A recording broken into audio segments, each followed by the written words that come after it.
Ladies and gentlemen, a warm welcome to all of you on this beautiful day.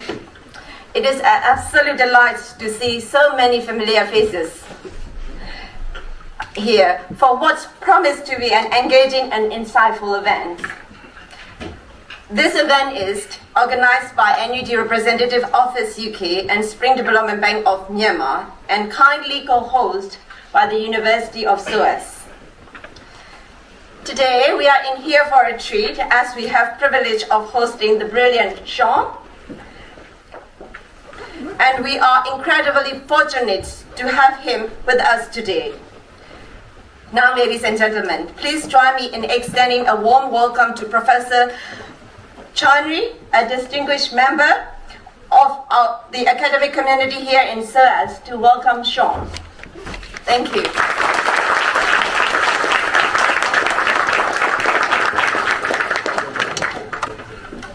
Thank you for the opportunity to introduce our speaker today, Dr. Sean Turnell. Sean worked in the private sector in Australia before receiving his PhD and a new career in academia, researching Burmese history. His interests were particularly in the colonial period, and in the economic history of the colonial period. And what I think he is known most for, at least by me, for this period was his revisionist history of the Indian chettyards during the World Trade Depression. And as many of you know, the anti-Indian riots of the 1930s and a good deal of anti-colonial resentment were caused by often the exaggerated belief that, corrected by Sean, the Indians had somehow on their own plundered the personal economies of everyday Burmese cultivators through predatory loans and reaping the titles to their lands when the loans could not be repaid. When the transition government took power in 2011, and a few years later, a half a decade later, when the NLD formed a new government, creating the position of state counselor for Aung San Suu Kyi to circumvent the restriction on her participation embedded in the 2008 Constitution promulgated in 2010, Sean was lending his services to the new government. With his knowledge of finance and banking, but also its history, he was able to recommend economic reforms. Standing in the way of these, of course, were a group that had really pilfered the economy, the Damodar leadership. In 2020, when the NLD won a large enough section of the electorate to enable it to perhaps challenge the Constitution and the Damodar's privileged and protected position within it, the writing was on the wall. I now believe that everyone knew this, but we were going to force the issue through a showdown with the military. Aung San Suu Kyi refused to budge at General Min Aung Hlaing's request to delay the newly elected majority to take their seats while they figure out what to do. I remember that final weekend, even in the UK, we heard through the grapevine that ministers expected to be arrested very soon. Then on Monday, the 1st of February 2021, the Damodar moved. President Win Myint and State Councilor Aung San Suu Kyi were taken into custody on various charges, while Vice President Myint Sway became acting president and invoked a clause in the Constitution that allowed the military to take emergency powers. Several days later, on the 6th of February, Sean was also arrested and charged with violating state secrets. What I remember was said at the time was that Sean was carrying files with the details of Damodar leadership's extensive financial holdings. Sean, like Aung San Suu Kyi and Vicky Bowman, a former British ambassador to Burma and co-head of an NGO working on ethical business practices in Burma, were convicted on various charges. Most of the international attention at the time was on these arrests, but after the CDM, the CDM failed to stand down, more arrests of Burmese followed. Torture and deaths in custody, and eventually the revolution or civil war, depending on how you understand it, that we have now. Under international pressure, but overtly as part of a large amnesty in honor of National Victory Day, on the 17th of November 2022, Sean and Vicky were released after nearly 2 years in insane prison, notorious for its absence of minimum standards for prisoners, and additionally, Sean had been kept in isolation. Aung San Suu Kyi and others, as we know, are still in prison, and Aung San Suu Kyi will be in prison likely for the rest of her natural life, unless released, we all hope, as a result of an NUG victory and the current struggle to liberate the country from tyranny. Now, Sean has published a book on his experiences, which I have not yet had a chance to read, but I'm sure we're all eager to, we all are eager to hear Sean speak at the moment. So I give the floor to him now and thank him for taking the time to be with us today. Thank you very much.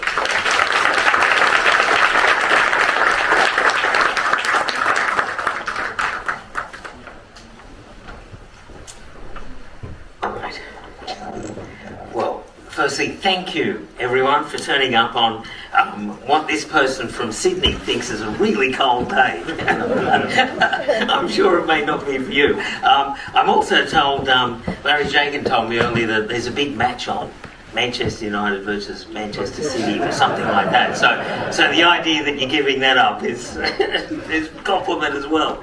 So yeah, thank you for the welcome. Thank you for coming here. Thank you for all of your support during the time when I needed it, when I was in the prison. I got lots of reports of the support I was getting from Burmese communities all around the world, as well as people from the UK. And in fact, actually people from the UK and even the UK government, the UK embassy, were very much supportive of me. So this gives me an opportunity to thank, I guess, the UK, but particularly, I suppose, the Burmese community here in the UK, who, like Burmese communities everywhere, have been so incredibly welcoming and generous and all that. And that's one of the themes of the book, is just that very thing. So, yeah, so thank you everyone for that. Just a little bit of an explanation on the book. It's very frustrating that, because it got published in Australia about 2.5 months ago, something like that, and you get it everywhere in Australia. It's at the airport, bookshops, it's all of that, but over in England there's hardly any copies. I think they underestimated that there would be demand and that people would be interested in Burma. I think they underestimated the size of the Burmese diaspora population as well. So it's a bit of a story internationally that there's just not enough copies. It's sort of the mirror of what usually happens in Australia, because in Australia, whenever a book comes out, you just expect that, I have to wait for a couple of months and all that. And now it's sort of the reverse. But anyway, so I am hopeful that many more copies will come in a month or so.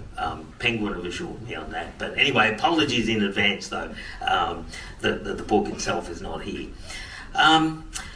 Okay, the really nice thing I think we've got today is that there's plenty of time to do questions and answers and all that, which is great. So the remarks I'm going to make could easily, I think I've got half an hour and I've used a few minutes already, so I probably won't even finish, but we can cover what people want to know, which is more important in the questions and answers and all that.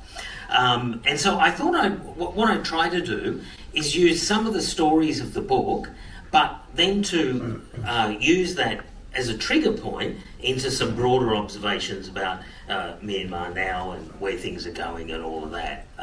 So I thought I might just blend the two.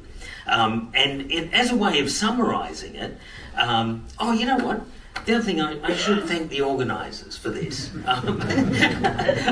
Thank you, Mike Charney, for your lovely remarks. Mike's work is well known to me over the decades, actually, and both myself and my students and so on have been big followers down the years. Thank you to Luann and Scarlett and Deco, all the whole team at NUG and the incredible Spring Development Bank. Thank you for all of your support, by the way. It's so appreciated. The work you do is just fantastic, I think, and hopefully we'll have time to talk about that actually while we're doing it. So big thank you on that front.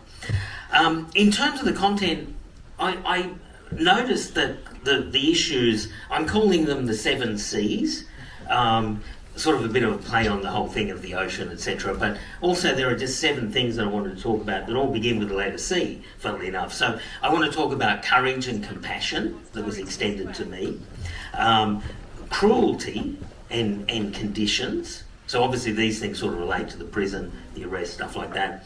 The consequences of the coup and all that's followed. And there I want to dwell a little bit on the economic damage, because I should have put that caveat up the front, of course, is that I'm an economist, so I'm afraid you're going to get some economics today.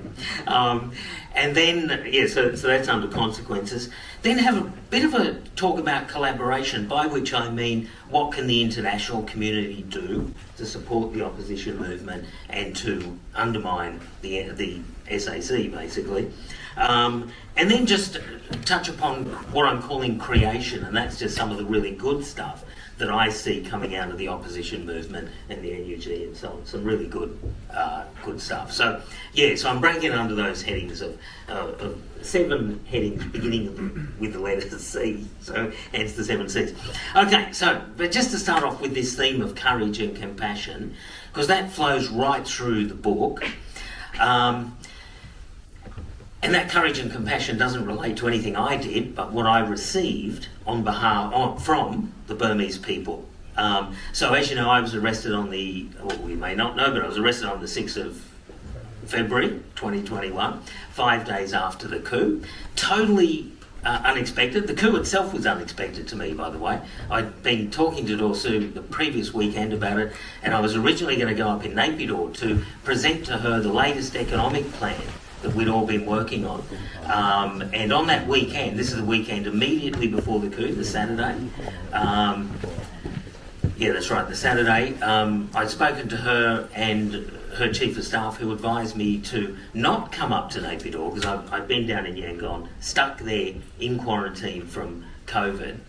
Not to come up to Naypyidaw, not because they feared it was a coup, but simply that as it was put to me, that there were rogue elements on the road that could make things difficult for someone like me, known to be associated with her. So we put off the meeting until the following week, and I was meant to see her on the Thursday, the Thursday to go through the economic plan and all that, and of course events intervened and I was arrested and all that.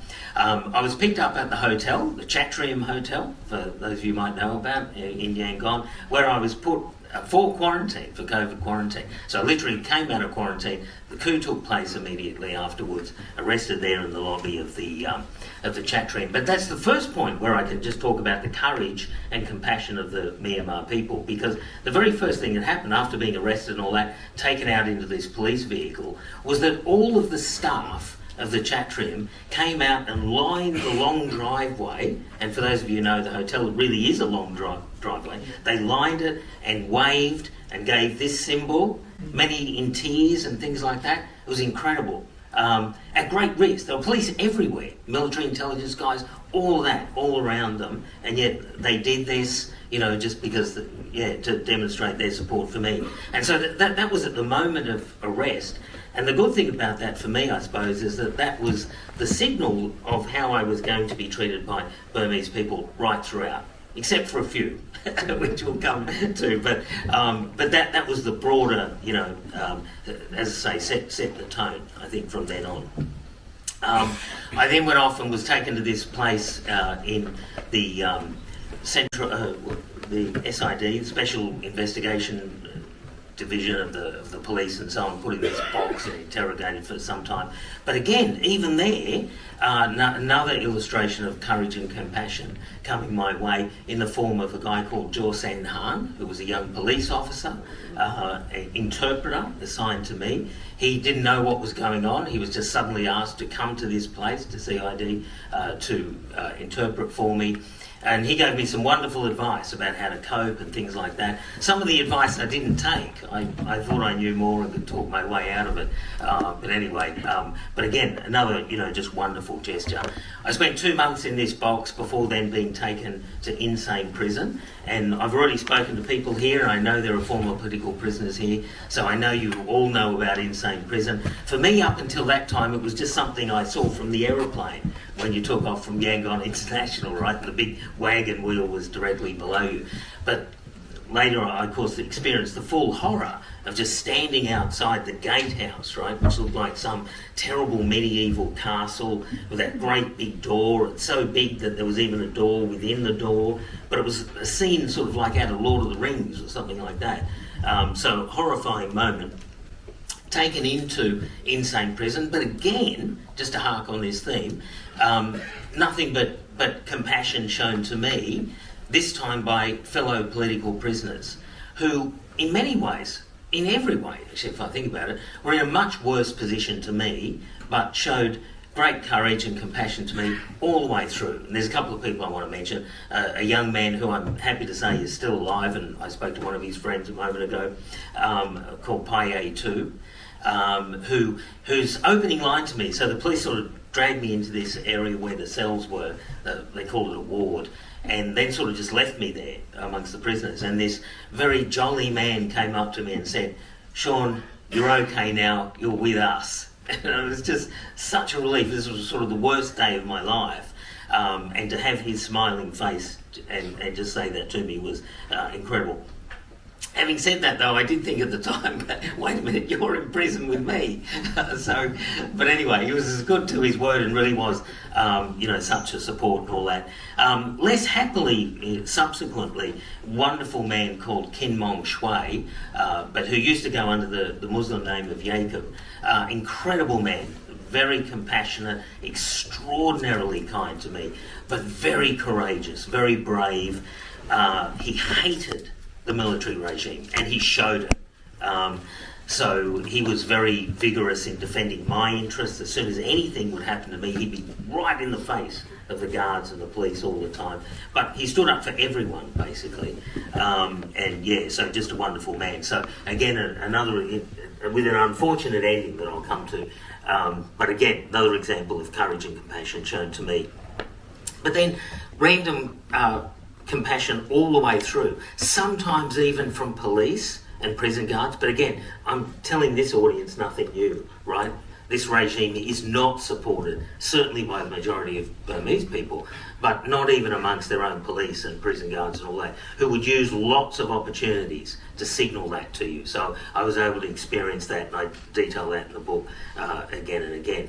But then other times as well, I remember when I was later transferred up into Naypyidaw prison, and we were being taken from the prison to the courthouse every day, we'd sometimes get stuck in the traffic in Naypyidaw.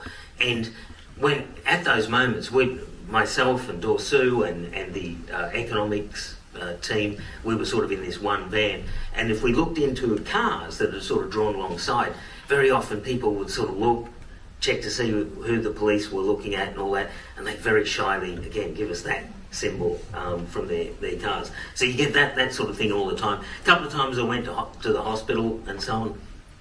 Again, just wonderful care and so on from people who likewise would signal all the time how much they hated the regime, wishing me luck, wishing me all the best and all that sort of stuff. And I guess what really stands out for me, not only the compassion shown to me, but also the fact that these were people whose position was much worse than mine. Because even though it took me 2 years nearly to get out, I knew that I would get out. And I knew that I had a whole government, a whole country, and countries like England, etc., behind me as an individual, but they didn't have anything like that, and yet they would extend all sorts of things to me in all sorts of practical ways as well, giving me food, all that sort of thing.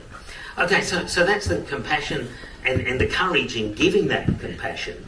The other thing, though, I don't want to shy away from the horrible bits, right, which was also the incredible cruelty.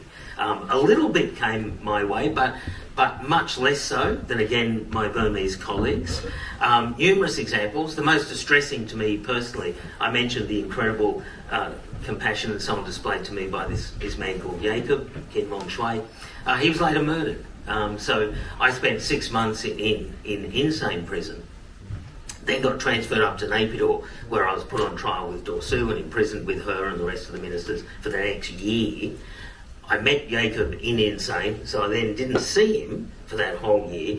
And then I got, after being convicted and convicted of being a spy, taken back to insane prison after that. And then one of the first things I did when I got there was to say, well, where is Jacob? I'd love to see him again and all that. And I'll never forget, one of the prison staff said to me, oh, Sean, you can't, he's gone. And my first reaction was, oh, this is great, like he's been released, this is really good. And so I think the happiness showed on my face. And he said, no, Sean, you don't understand. He's dead, he's been killed. And it turned out that he'd been beaten to death, and beaten and kicked to death by the prison guards. There'd been a sort of fake sort of fight took place in the prison, and when he tried to break it up, and that was very typical of him. Again, that's the sort of person he was, very much a moral leader and so on. But as soon as he intervened, then the guards turned on him, and the two people who, it turns out the fight seems to have been a fake anyway, turned on him, attacked him, and then he lingered on overnight and died the next day. So that, at a personal level, that was sort of, obviously touched me deeply. But the whole prison system, the whole thing of the SAC was incredibly cruel across the board. Towards the end of my imprisonment, when I came back to back to Insane, I was put on with the prisoners on death row. So the whole area I was in was where they were. And the first thing I noticed this was I was taken into this area, and I noticed that the prisoners, as usual, had hung up their clothes to dry. Right, so you just wash your clothes in these concrete tanks and then put them out to dry. And the uniform of the normal prisoner is blue shirt, blue loungy. But these were orange. And I knew immediately what it was. As soon as I saw this, I thought, oh my God, this is death row, because the death row prisoners have to wear orange. And of course, the timing of this is about 3 months after those executions that took place from memory, early 2022, I think. But anyway, just a horrible event, as we all know. Myanmar had the death penalty in for for decades, but it hadn't actually been used, and then it was used in those horrible ways. And so, but even just the conditions in which those prisoners were being held was just terrible, and the cruelty, I think, extended to them.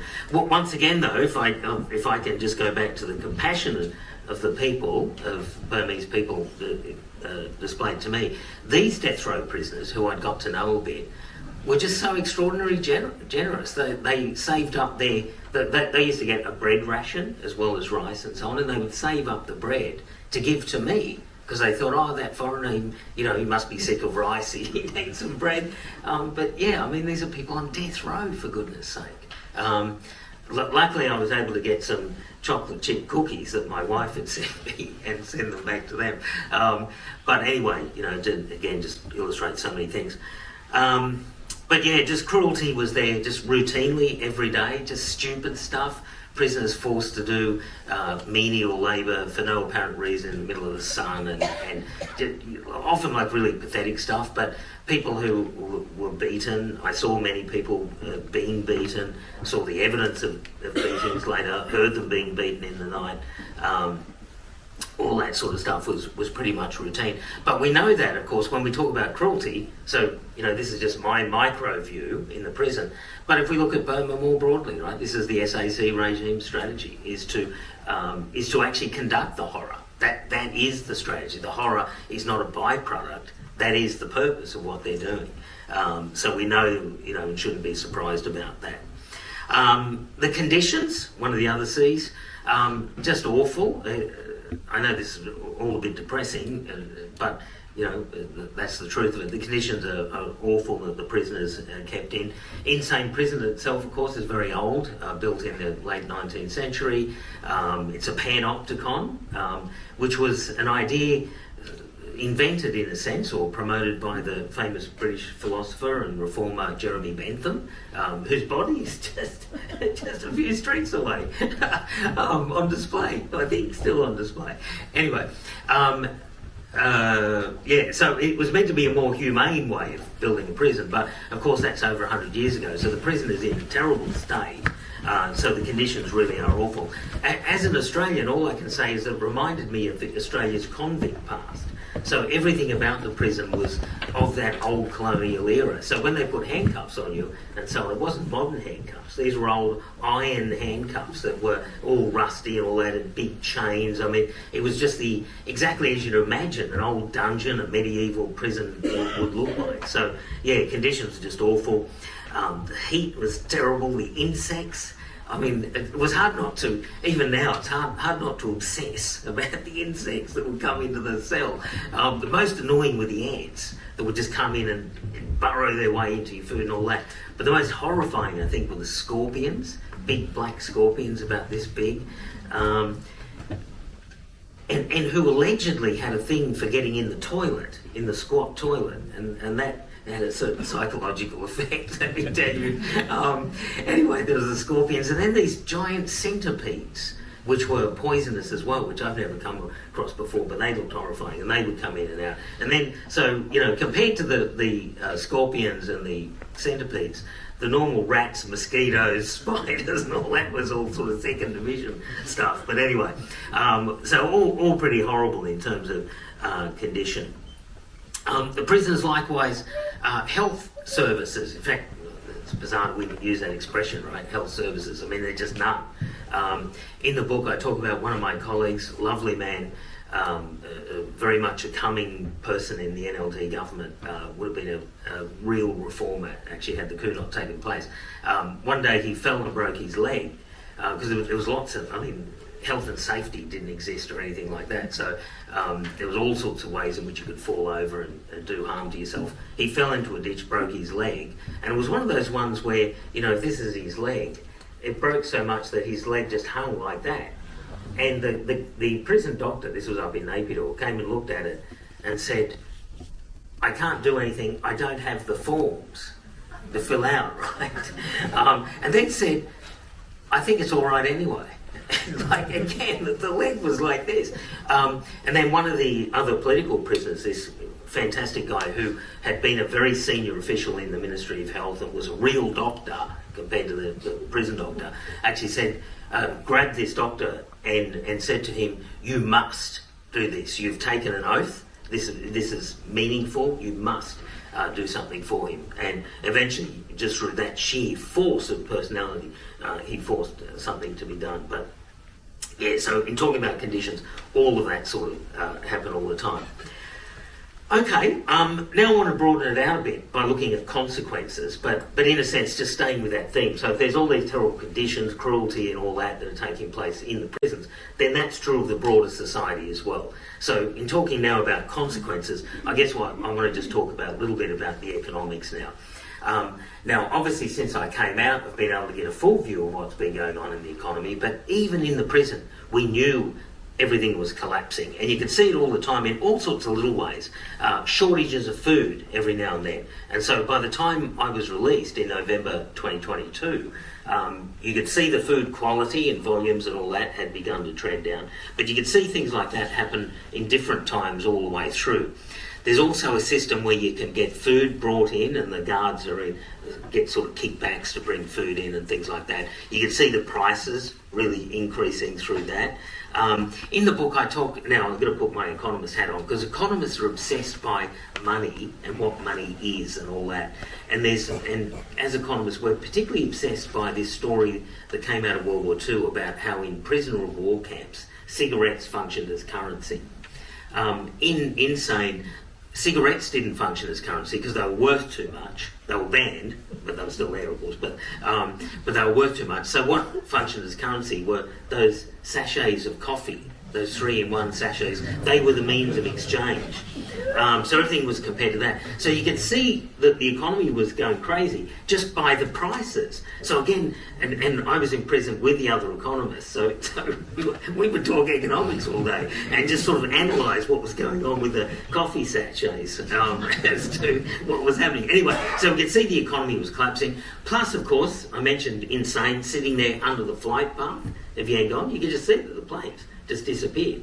Now, to be fair, some of it was COVID and all that, but you could, as something of an aviation buff myself, I used to watch the planes coming up and down all the time, and the number just dramatically decreased. So there's a number of indications we had in the prison that things were going badly. We can also see the guards, funnily enough, their living standards declining as well, and even their attempts to extract stuff from us, the prisoners. You could get a feel for where everything was going on.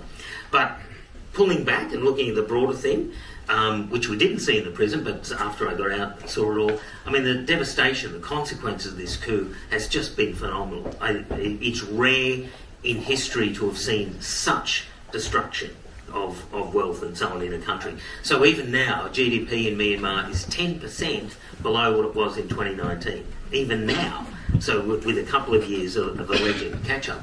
But even that is an exaggeration. So you see that number bandied about, the World Bank says it, etc. But what they don't take into account is, of that GDP, there's been a huge substitution. Much of that GDP is now military spending. So when the regime builds a fortress or digs a trench or a fighter plane or a tank or whatever, that counts as a contribution to GDP.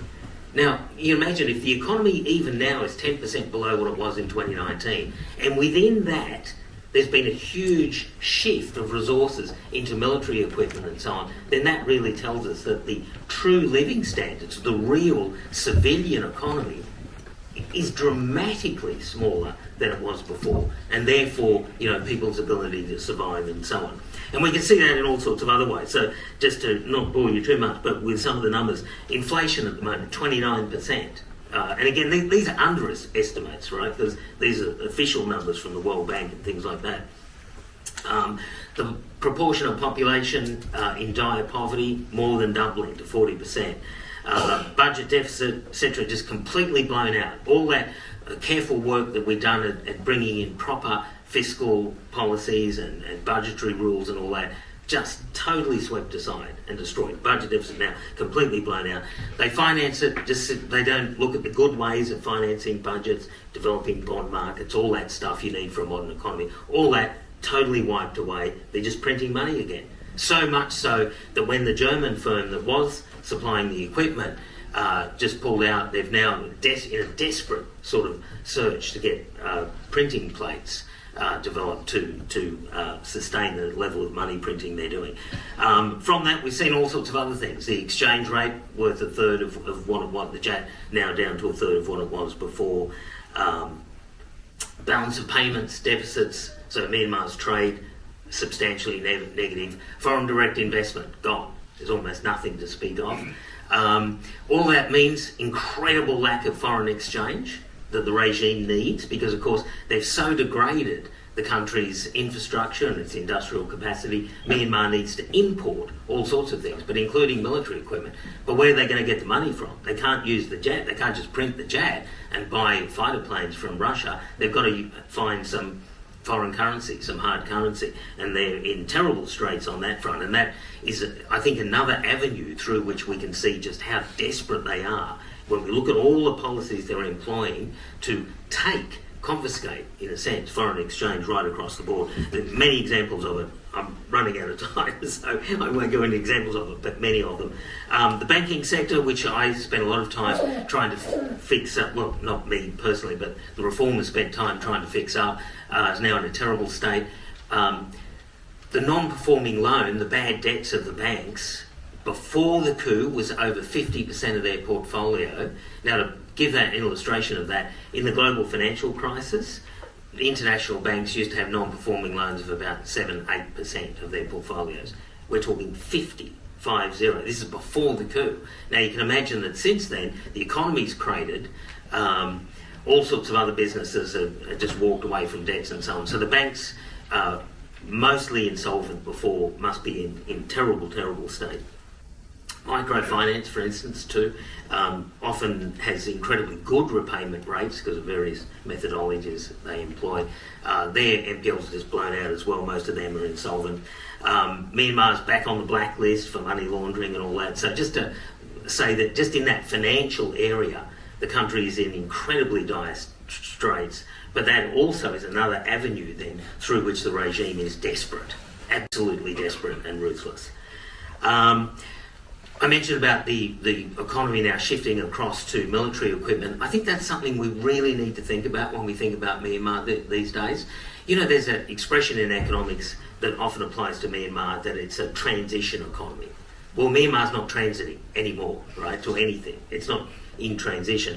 What they've done is effectively moved it into a war economy. If I think historically, it sort of reminds me of the stories one hears about the economy of Russia immediately after the Russian Revolution, that so-called war economy, war communism they call it. But that's essentially what it is. So when we look at the policies of the SAC regime, it's not the standard sort of economic policies, right? This is not a regime that cares about living standards, doesn't care about the ratios of GDP or anything like that. Their focus, how do we get resources to sustain the war? That's it. There's really no other focus. And that's important, I think, to remember when we think about strategies to oppose them, etc. Health and education expenditure, even according to the official numbers, 15% below now compared to 2019. Military spending up 63% across that same period. These are official numbers. The real numbers would be much more than that. So again, just this incredible shift across. Just confiscation of assets, confiscation of foreign exchange and all that. So property rights, the great foundations of economics, just pushed aside. But to me, the best example of the shift, this latest thing, last few weeks, maybe signalling again just how desperate the regime is, conscription, right? So not only do you not have security in your property, you don't even have security over your own self as property, right? So all of that abrogated in the country, as far away from good economic policy making as can be imagined. Collaboration in terms of international economy now, the second last C, just to highlight there, what to do. What does the international community do about it? That leads us into the question of sanctions.